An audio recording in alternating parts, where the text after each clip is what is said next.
I've always been kind of conflicted by the Adventures of Dino Riki. There's nothing really about the game that I shouldn't like.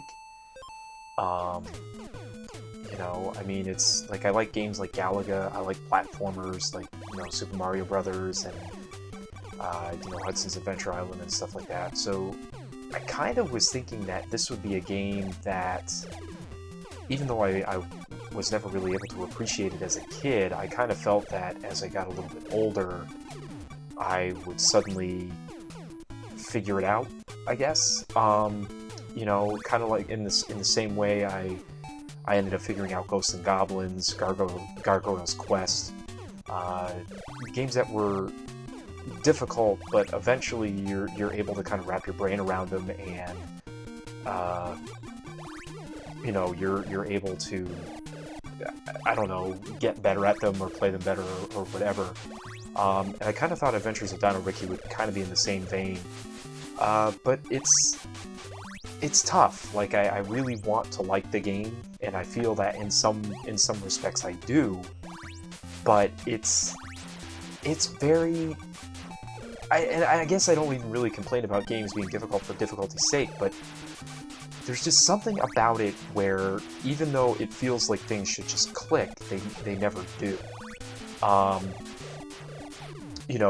always kind of felt that, at least in a game like this, in order to get better at it, you would have to develop some sort of sense of a rhythm. If you play a game like Galaga or Space Invaders, an actual shooter, it's like you pretty much know right from the beginning whether or not you're going to have a good or a bad game. You can clearly see I'm not very good at this game. But it's just like, you can usually tell right off the bat whether or not you're going to have a good game. And if you're dying within the first 15 seconds that you play the game, it's like you can already tell that the experience is not going to be a good one.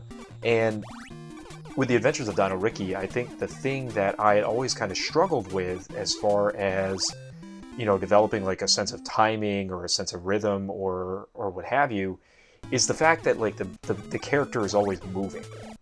The character never stops moving. So it's like, if the game was just a straight up shooter, where the enemies are coming from the top of the screen and are scrolling down and hitting you, it's like you could develop that sense of a rhythm because there's nothing else to really account for. Whereas, you start throwing in the whole platforming aspect, that really changes things up quite a bit, and it does make things a lot trickier. You'll see a little bit later on when I get to the... Actually, I think I've probably gotten to it already, where you get to the part with like the lily pads, where it's like those particular sections would be a lot easier. Would it not be for the fact that you continue to move all the time? Your character never stops. And I think that's one of the things that, at least in the way I feel about it, I think that's one of the things that really detracts from this game. I mean, there's a lot of cool things to it. I like the patterns that the enemies seem to have. I like the different types of creatures that you see. I like the amount of weapons that you get. I mean, you do get weapon upgrades, speed ups, power ups.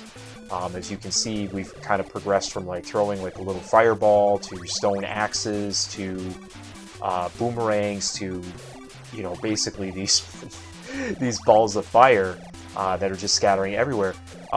It kind of reminded me a lot of Hudson's Adventure Island, where in the same vein, Adventure Island 2 hadn't come out at this point, but in the same vein, Hudson's Adventure Island, you had started with nothing, then you got the stone axe, and then you would get the fireballs, and that was really cool. But in this game, to sit there and have multiple weapons, it really, it added a nice bit of variety to the stuff that you have at your disposal. So I mean, I'm totally conflicted by this, because I feel I've kind of felt that, like, as I don't know if it's really a skill thing or not. I mean, judging from the amount of times that I've died in this gameplay video, I'm just this may just not be a game for me. But I think that there's a lot of aesthetics within the design that make the game not very friendly. You know, I mean, yes, I'm used to games in this particular era. You know, Nintendo 1989, I'm very used to games being difficult. But at the same time, I think a lot of the games that are difficult, in some regards, get it right as far as the difficulty curve goes. You know, it's like it starts out, even though it might be a little bit harder than normal, it's like it starts out kind of, sort of difficult, but then the difficulty kind of ramps up as the game goes along, as it should.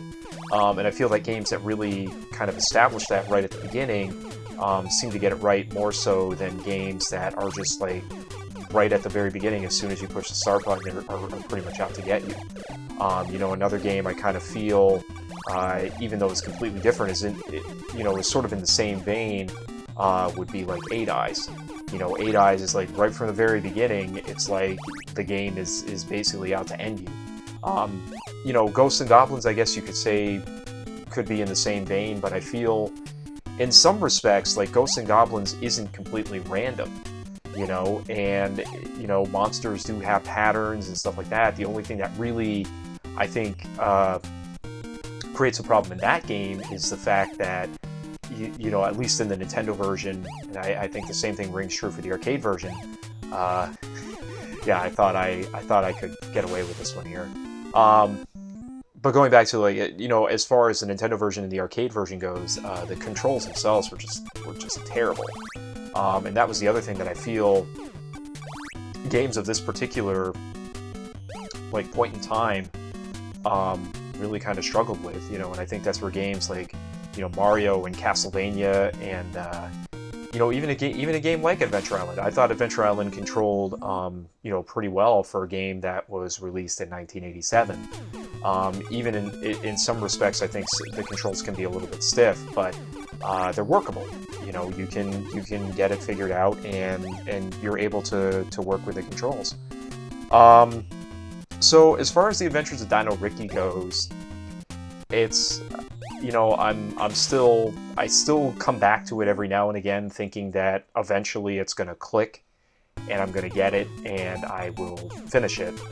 But unfortunately, the Adventures of Dino Riki is not one of those games that I think I'll be able to really go through anytime soon, even though, you know, as I've gotten a little bit older, I've been able to get through some of those more difficult NES games, you know, that I really struggled with as a kid. But, you know, I just think in regards to this game, the thing that really kills it for me is just not stopping.